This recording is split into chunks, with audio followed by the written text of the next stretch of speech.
नमस्कार, मी विकास लवांडे. सत्याग्रही या यूट्यूब चॅनलमध्ये आपल्या सर्वांचं मी मनपूर्वक स्वागत करतो.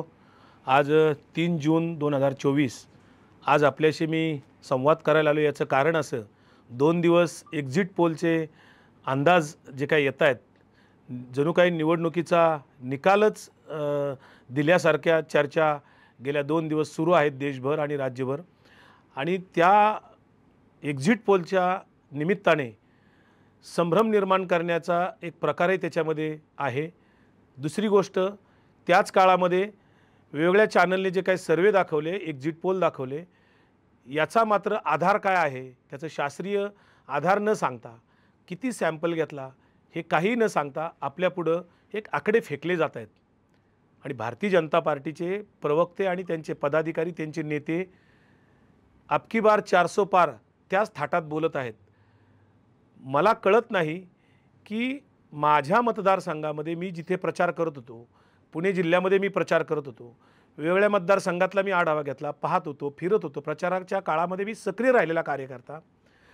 हे लोक सर्वे करतात कसं मला कळलं नाही कधी. आज एक्झिट पोलने जे आकडे दिले बघा, 7वा टप्पा संपला. 7वा टप्पा संपल्यानंतर परवा 6:30ला साधारण मतदान संपलं. काही ठिकाणी 7 वाजता, काही ठिकाणी 7:30ला संपलं. 7 वाजता सगळीकडे एक्झिट पोलच्या चर्चा सुरू झाल्या. आकडे आले, इतक्या जागा येतील, तितक्या जागा येतील. दुसऱ्या बाजूला आपले लाडके पंतप्रधान लगेच 45 तासाच्या ध्यानधारणेसाठी तिकडे कन्याकुमारीला गेले. 45 तास ध्यानधारणा करतात, कॅमेरे लावतात, चष्माही लावतात. खरं तर ध्यानधारणा चष्मा लावून करतात हे मी पहिल्यांदा बघितलं. दुसरी गोष्ट, 9 कॅमेरे वेगवेगळ्या अँगलने हे फोटो सेशन, हे कॅमेरा हे ध्यानधारणेला लागतं हे मलाही आजपर्यंत कळलं नव्हतं. कारण मीही ध्यानधारणेसंदर्भात मध्यंतरी निसर्गोपचार आश्रमात राहिलो होतो. मला अनेक ठिकाणी पाहिलं मी, पण कधीच अजूनपर्यंत कॅमेरे घेऊन ध्यानधारणा करणारी व्यक्ती मी पहिल्यांदा या देशात पाहिली. जे काय मिळतं ते पहिल्यांदाच पाहायला मिळते आपल्याला. दुसरा एक मला प्रश्न पडला, 45 तास माणूस ध्यानधारणेला बसतो, तेव्हा हा माणूस टॉयलेटला किंवा जेवायला किंवा झोपायचं काय विषय असतो का नाही, 45 तास सलग कसं काय बसू शकतो, हेही मला एक आश्चर्य वाटलं. ते खरं संशोधन करण्याचा विषय आहे. असो, ते बाकी मला त्याच्यावर चर्चा करायची नाही आहे. परंतु तिकडून आल्यानंतर लगेच काल सांगितलं त्यांनी की पुढच्या 100 दिवसाचा प्रोग्राम, अधिकाऱ्यांची बैठक वगैरे वगैरे. आता पुढच्या 100 दिवसाचा प्रोग्राम जणू काही हे पंतप्रधान झाले सुद्धा आणि लगेच कार्यक्रम त्यांनी सुरूही केला, अशा थाटामध्ये ते बोलत आहेत. याचा अर्थ काय समजायचा? दुसऱ्या बाजूला EVM मशीनवर संशय घेणारी इथे भारतामध्ये अनेक मंडळी आहेत, त्यातल्या तज्ज्ञ मंडळींनी संशय घेतलेला आहे. मग यांना कॉन्फिडन्स येतो कुठून, एवढा आत्मविश्वास, हा मला प्रश्न पडतोय. नरेंद्र मोदी आणि त्यांचे जे कार्यकर्ते आहेत, खरं तर अँटी इन्कम्बन्सी आहे. आता 10 वर्षानंतर नरेंद्र मोदीच्या विरोधात देशभर लाट जरी नसली तरी पण वातावरण निश्चित होतं. अगदी उत्तर भारतापासून दक्षिण भारतापर्यंत, जम्मू काश्मीरपासून कन्याकुमारीपर्यंत प्रत्येक राज्यामध्ये जर आपण पाहिलं, ओव्हरऑल पाहिलं, महाराष्ट्रातल्या कानाकोपऱ्यात जर आपण पाहिलं, कुठेही मोदी अशी लाट नव्हती. म्हणजे उदाहरणार्थ बारामती लोकसभा मतदारसंघातलं चित्र सांगतो मी, की बारामती लोकसभा मतदारसंघामध्ये महायुतीच्या अजितदादा पवार यांच्या पत्नी उभ्या होत्या. तिथे फ्लेक्स लावले गेले होते, तिथे कुठेही मोदीचा फोटो लावला नव्हता.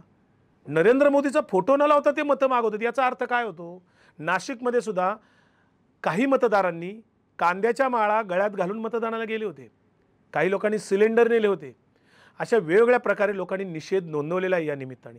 मग असं सगळं असताना या वातावरणामध्ये महाविकास आघाडी महाराष्ट्रामध्ये जी काही कामगिरी करते आहे, ज्या पद्धतीने अतिशय कष्ट करून प्रचार केला आहे, त्याच्यामध्ये महाविकास आघाडीला नशीब, महाराष्ट्रामध्ये त्या एक्झिट पोलवाल्यांनी काही जागा दाखवल्यात. तरी तुम्हाला आठवत असेल 2019ला राष्ट्रवादी काँग्रेस पक्षाला एक्झिट पोलवाले 16 ते 18 किंवा 18 ते 20 इतक्या जागा दाखवत होते. 20च्या पुढे एकही जागा दाखवली नव्हती. प्रत्यक्षात मात्र निकाल 54 जागांचे, 53 जागांचे आले होते. असंच पश्चिम बंगालमध्ये झालं होतं विधानसभेच्या वेळेस. मागच्या वेळी तिकडे सांगितलं होतं अमित शहानी की आम्ही आपकी बार 200 पार, आणि BJPला एक्झिट पोल सांगत होते 200पेक्षा जास्ती जागा मिळतील. प्रत्यक्षात मात्र तृणमूल काँग्रेसच्या ममता बॅनर्जींना 200पेक्षा जास्ती जागा मिळाल्या आणि BJPला 100पेक्षा कमी मिळाल्या.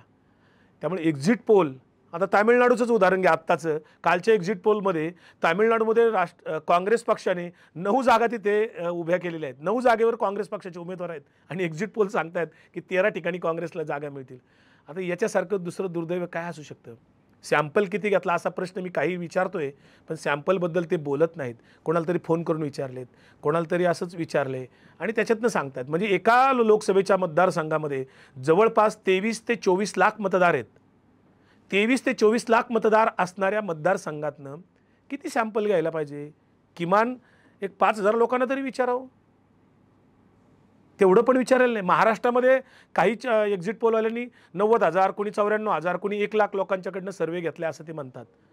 त्यामुळे हे सगळं फेकाफेकी आहे. हे पेड वाटते सगळं. त्यामुळे याच्यावर विश्वास ठेवण्याची गरज नाही. निश्चितपणे मला असं वाटते की उद्या मतमोजणी आहे 4 तारखेला. दुपारी साधारण 2 वाजेपर्यंत त्याचं सगळं होईल.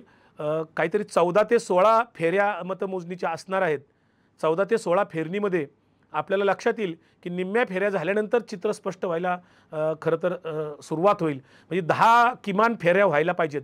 10 फेऱ्या झाल्यानंतर त्या मतदारसंघातलं चित्र स्पष्ट होऊ शकतं आणि त्याला सुमार किमान मला असं वाटतं की 12 किंवा 1 सुद्धा वाजू शकतात. 12-1 वाजल्याच्या नंतर चित्र चांगल्या पद्धतीने स्पष्ट होईल असं मला वाटतंय. मुद्दा असा आहे की या निवडणुकीतनं आपण काय शिकलो? जर याच्यामध्ये आपल्याला लक्षात येत असेल की महागाई असेल, बेरोजगारी असेल, विकासाचा मुद्दा सांगितला जातो. प्रत्यक्षात विकास कोणता केला? विकास मोजायचा असेल तर मानव विकास निर्देशांक आपला वाढला का? तो वाढलेला नाही. दरडोई उत्पन्न वाढलं का? ते वाढलेलं नाही. भारतावरचं कर्ज 2014च्या तुलनेत 4 पट वाढलं. म्हणजे 14 साली 54 लाख कोटी होतं, आता ते 205 लाख कोटी आहे. ही प्रगती आहे का? हा विकास आहे का? दुसरं डॉलरच्या किमती वाढलेल्या आहे, तुलनेत रुपयाची किंमत वाढलेली आहे. जवळपास 86 रुपये किंमत झाली डॉलरची. म्हणजे कुठला विकास आपण आर्थिकदृष्ट्या जर आपण पाहिलं, अर्थशास्त्रीय दृष्टिकोनातून जर विचार केला तर आपण बेरोजगारीच्या खाईत लोटलं गेलो, महागाई वाढली गेली. ह्या सगळ्या गोष्टीचा विचार करता आपला विकास झालेला नाही. जे कोणी विकासाच्या गप्पा मारतात त्यांना आपण सामान्य लोकांनी विचारलं पाहिजे की तुमची विकासाची व्याख्या काय? हे सगळं करत असताना एक्झिट पोलवाल्यांनी संभ्रम निर्माण करण्याचं काम मागच्या 2 दिवसात चालवलेलं आहे. काही पेड लोक आहेत आणि याच्यामुळं आपल्या मनात संभ्रम निर्माण होतोय. मला असं वाटतं या मतमोजणीतनं अनेक गोष्टी पुढे येणार आहेत. या देशाला कलाटणी देणारे निर्णय उद्याच्या मतमोजणीतनं लागतील असा मला अंदाज आहे.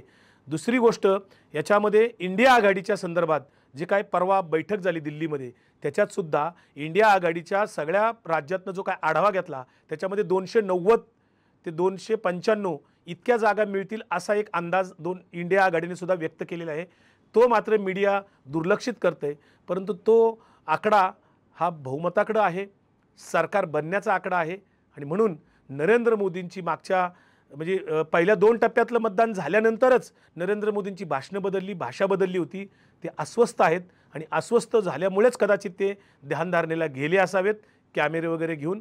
आणि ध्यानधारणा करून आता आल्याच्या नंतर उद्या कदाचित जर त्यांच्या बाजूने मतं जर मिळाली नाहीत, त्यांना बहुमत मिळालं नाही, तर कदाचित ते पुन्हा सामदामदंड वापरतील, वाटेल ते करतील. अमित शहा आणि नरेंद्र मोदी हे सत्तेसाठी काहीही करू शकतात, हा त्यांचा आजवरचा इतिहास आहे. हिटलरसुद्धा असाच होता, सत्तेसाठी तो काहीही करत होता. आत्ताचं ताजं उदाहरण म्हणजे रशियामध्ये पुतिन विरोधकांना संपवण्याचं काम करत होता. पुतिनने जे केलं ते सुद्धा आपल्याकडं काही व्हायला वेळ लागणार नाही. आणि जर नरेंद्र मोदींना यदाकदाचित बहुमत उद्या मिळालं तर पुढच्या काळामध्ये आपल्याला लोकशाहीच्या संदर्भात अनेक गोष्टी आपल्याला मुकाव्या लागणार आहेत. अभिव्यक्ती स्वातंत्र्यावर पहिल्यांदा गदा येणार आहे. आपल्याला अभिव्यक्ती स्वातंत्र्य राहील की नाही हा खरा प्रश्न सुरुवात होणार आहे. मग राज्यघटना वगैरे राज्यघटना मोडीत काढायची, ह्या सगळ्या गोष्टी पुढच्या काळात घडतील. विरोधक संपवले जातील. पुन्हा एकदा सगळं शासकीय यंत्रणाचा कायद्याच्या चौकटीत बसून वेगळे कायदे बनवून त्या ठिकाणी वापर केला जाईल. विरोधक संपवण्याचं काम आणि अभिव्यक्ती स्वातंत्र्याने संपवण्याचं काम, संसदीय लोकशाही संपुष्टात आणण्याचं काम, मनुस्मृती लागू करण्याचं काम निश्चितपणे पुढच्या काळात दिसेल. हेही आपल्याला मनाची तयारी करून ठेवावं लागेल. यदाकदाचित जर तसं झालं तर आपल्याला संघर्ष अटळ आहे. आपल्या सर्वांना संघर्ष करावा लागेल. आणि जर इंडिया बाजूचे निकाल लागला तर याचा अर्थ असा आहे की तो खरा निकाल आहे. आता हे म्हणतील की EVM मशीन जर का मॅनेज केलं तर मग मोदीच्या बाजूने निकाल लागेल आणि मॅनेज नाही केलं तर इंडिया बाजू लागेल. तर हे वास्तव आहे. हे सामान्य लोकसुद्धा सांगतात. यासाठी फार मोठा विद्वान असण्याची गरज नाही. कारण आपण काही ठिकाणी त्या EVMच्या मशनीच्या संदर्भातले गोंधळ बऱ्याच ठिकाणी आपण पाहिलेले आहेत. कुठेतरी मशनी फेकून दिलेल्या, कुठेतरी दुसरीकडेच केलेल्या, सील न करणे, अशा अनेक गोष्टी आपण पाहिलेल्या आहेत. EVMच्या बद्दल 55 केसेस सुप्रीम कोर्टात झाल्या. सुप्रीम कोर्टाने अनेक निर्देश दिले. इंडिया आघाडीचे सगळे घटक नेते मुंबईमध्ये दिल्लीमध्ये काम करत होती. त्या सगळ्यांनी EVMच्या संदर्भामध्ये निवडणूक आयोगाला सुद्धा सातत्याने वेठीला धरून जास्तीत जास्त पारदर्शकपणे कशी मतदान होईल ह्याच्याकडे लक्ष दिलं होतं. त्याची अंमलबजावणी करण्यासाठी लक्ष दिलं होतं. व्हीव्हीपॅटचं चित्र वगैरे ते सगळ्या गोष्टी मशिनरी तिथं आणून हे सगळं करून घेतलं गेलं. आणि म्हणून काही प्रमाणात आपल्याला आशा आहे. ती आशा आपल्याला उद्या कदाचित निवडणुकीच्या मतमोजणीच्या निमित्ताने दिसणार आहे. मी या निमित्तानं आपल्याशी जे बोललो हे जर पटलं असेल, मान्य झालं असेल तर आपण हा व्हिडिओ सर्वांपर्यंत पोहोचवण्यासाठी मदत करावी. सत्याग्रही हा यूट्यूब चॅनल आपण जर सबस्क्राईब केला नसेल तर कृपया सबस्क्राईब करावा. आवडल्यास लाईक करावा. आपलं जे काय मत आहे, आपल्याला जे काय वाटतं, विरोधी असू किंवा बाजूचं असू, ते आपण जरूर कॉमेंटमध्ये व्यक्त करावी. आपण केलेल्या मताचा विचार करून मला पुढची मतं मांडायला सोपं जाईल. एवढंच सांगतो आणि थांबतो. जय हिंद.